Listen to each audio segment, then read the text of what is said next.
జై శ్రీమన్నారాయణ. ఆపదాముపహత్తారం దాతారం సర్వసంపదాం లోకాభిరామం శ్రీరామం భూయో భూయో నమామ్యహం.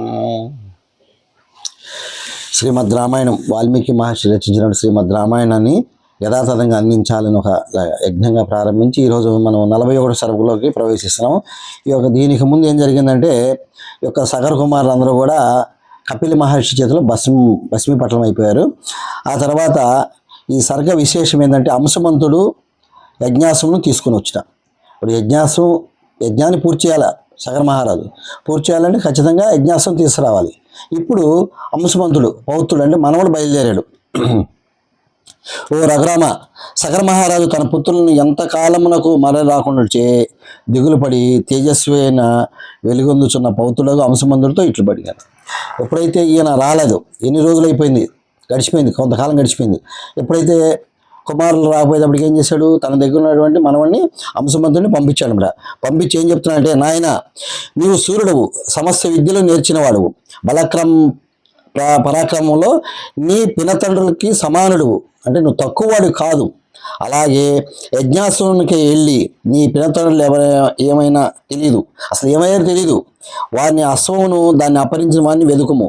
కాబట్టి వారిని వెతుకుము, అశ్వాన్ని ఎవరు తీసుకున్నారో వాళ్ళని కూడా ఎదుగుమని చెప్తున్నామన్నమాట. చెప్తూ భూమి లోపల ఉండే ప్రాణులు చాలా మిక్కిలి శక్తి సామర్థ్యాలు కలవి, ఆకారంలో చాలా పెద్దవి, వాటిని హతమార్చుటకు ఖడ్గము కానీ ధనుస్సును కానీ తీసుకెళ్ళము. కాబట్టి ఖడ్గము కానీ ధనుస్సును కానీ తీసుకెళ్ళము. వాళ్ళు భూమి లోపల చాలా పెద్ద జంతువులు ఉంటాయి.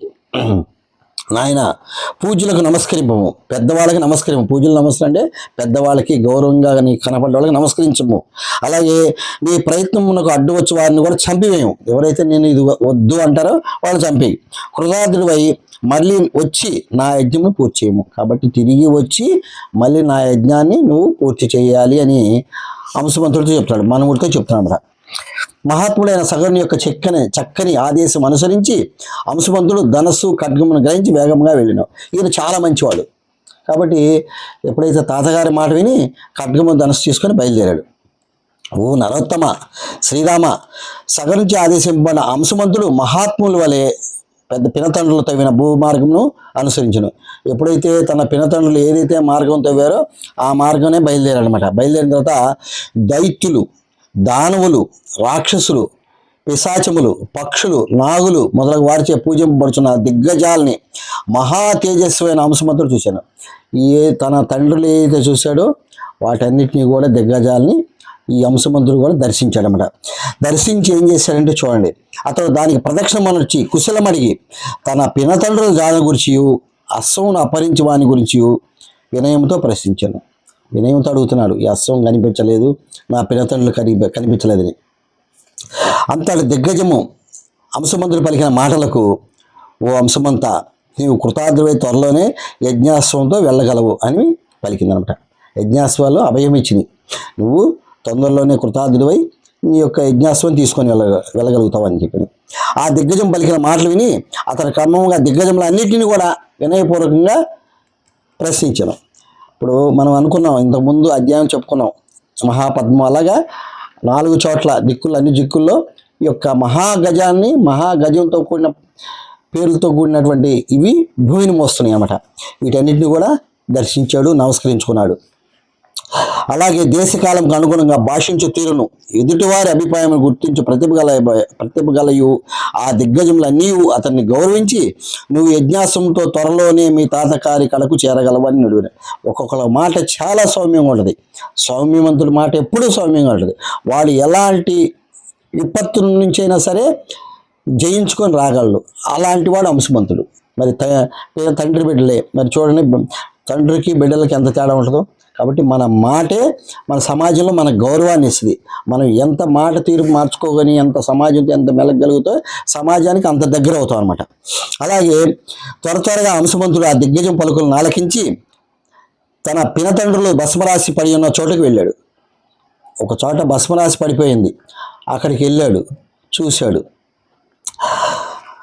అచ్చట తన పినతండ్రులు కనపడకపోవచ్చి అంశమంతుడు మిక్కిలి దుఃఖితుడాడు, బాధపడిపోయాడు. ఎక్కడైతే మొత్తం అన్ని తిరిగేశాడు, ఒక్క చోట మాత్రం ఈ యొక్క భస్మరాశి కనపడింది.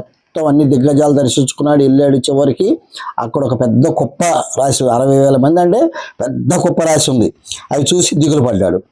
వారి మరణ వార్త విని మిక్కిలి పరితపించి ఏడవసాగాడు. వాళ్ళకి చనిపోయారని అర్థమైపోయింది. ఆయనకి మరణ వార్త తెలుసుకున్నాడు.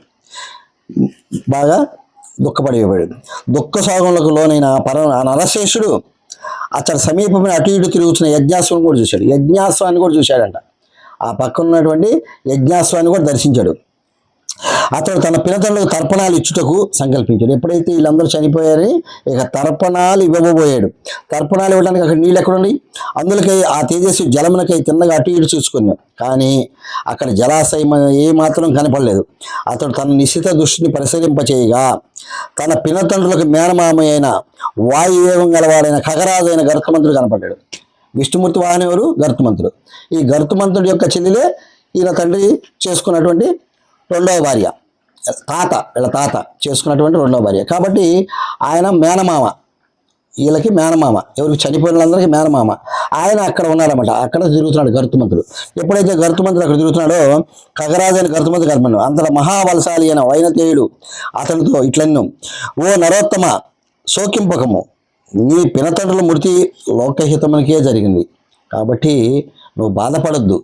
నీ పినతండ్రులు చనిపోవడం వల్ల అది ఒక రకంగా లోకానికి హితమే, మేలే. ఎందుకనంటే మనకి దీనిలో గూఢార్థం ఏంటంటే ఇప్పుడు గంగాదేవి భూమి మీదకి రావాలి, వచ్చి వీళ్ళకి వీళ్ళ యొక్క వీళ్ళకి భస్మం అయిపోయింది, అంత భస్మీపట్లం అయిపోయింది.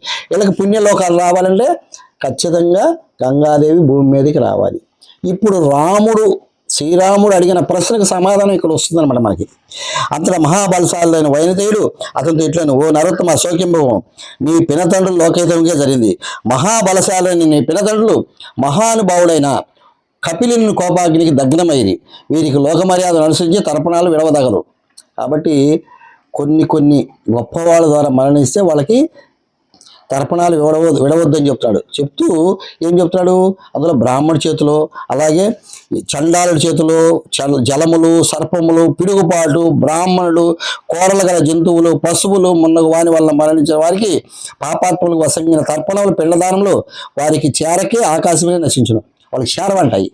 ఇలాగ ఎవరైతే చనిపోతారో వాళ్ళకి చేరవు. కాబట్టి వాళ్ళకి ఖచ్చితంగా గంగా తాపడం జరగాల్సిందే. ఓ నరోత్తమ, గంగా నది హిమవంతుని జ్యేష్ఠపుత్రిక. ఓ మహాబాహు, ఆ గంగా జలంలో నీ పినతండ్రులు తర్పణాలు విడుపు. దానిలో నువ్వు తర్పణాలు విడువు. భస్మరాశిగా మారిన నీ పినతండ్రుల యొక్క లోకపావని అయిన గంగా వాళ్ళని పవిత్రులు కాస్తుంది. ఈ లోకపావని అయిన గంగే ఆ యొక్క భస్మరాశి నుంచి వాళ్ళని పవిత్రులుగా చేస్తుంది. అప్పటి వరకు వాళ్ళకి పవిత్రత రాదు. ఆ పునీతమైన గంగాధకము చే ఈ భస్మము తడపబడగా ఈ 60,000 మంది రాజకుమారులు స్వర్గానికి చేరతారు. అప్పుడు కానీ వీళ్ళకి స్వర్గగతులు వస్తాయే కానీ వీళ్ళకి ఇంతకు మించి రావు అని చెప్తున్నాడు. చెప్తూ వీరుడైన ఓ మహానుభావ నరోత్తమ, ఈ అశ్వం తీసుకొని పో, మీ అశ్వాన్ని తీసుకొని వెళ్ళి మీ తాతగారి యజ్ఞాన్ని పూర్తి చేసుకో. మీ తాతగారు యజ్ఞం చేయాలంటున్నాడు కదా సగర మహారాజు, యజ్ఞాన్ని పూర్తి. మహాయశస్వి మిక్కిలి పరాక్రమవంతుడైన అంశమంతుడు గరుత్మంతుడి మాటలు విని వెంటనే ఆ అజ్ఞాశ్వం తీసుకొని యజ్ఞం నుంచి మరలేడు.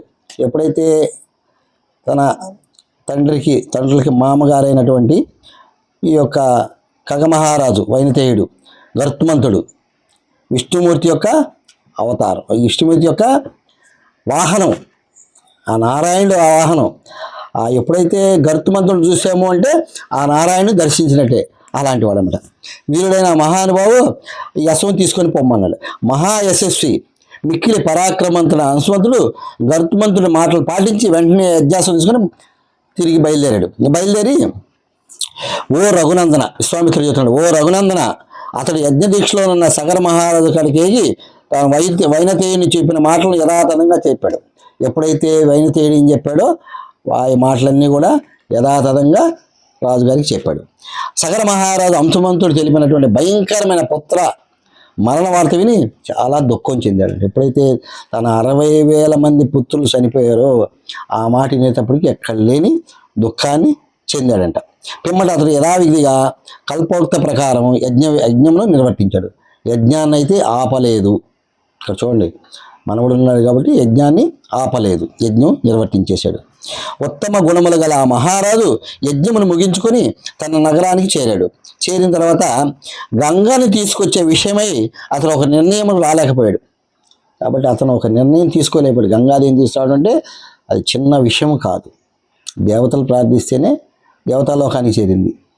మరి గంగా రావాలంటే చిన్న విషయం కాదు. ఇట్లా చాలా కాలం గడిచిపోయింది. ఎట్టి నిర్ణయం చేయకుండానే సగర మహారాజు 30,000 సంవత్సరాలు రాజ్యమును పాలించి దివంగతుడయ్యాను. కాబట్టి 30,000 సంవత్సరాలు ఈయన పాలన చేశాడంట. చేసి ప్రాణాలు విడిచాడు, దివంగతుడయ్యాడు. కాబట్టి ఈ వాల్మీకి మహర్షి గారు ఈ యొక్క 41వ సర్గని 26 శ్లోకాలతో పూర్తి చేశారు.